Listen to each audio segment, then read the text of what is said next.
किस्मतिया के पाना ये खुदा का हमारा साथ में हो गई।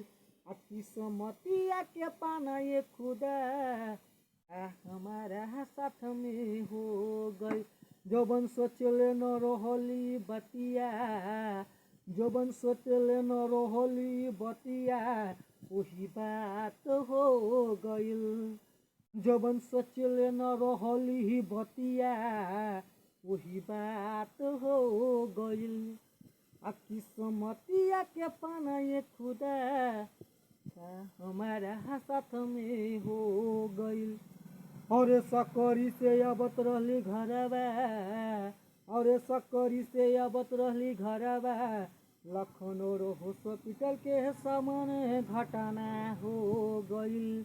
और सकरी से अबत रहली घरबा, लखनऊ हॉस्पिटल के सामने हो गइल घटना।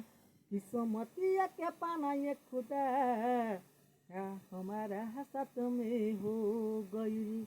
जबन सोचले न रहली बतिया, जबन सोचले न रहली बतिया, वही बात हो गइल। किस्मतिया के पाना ये खुदा हमारा साथ में हो गइल।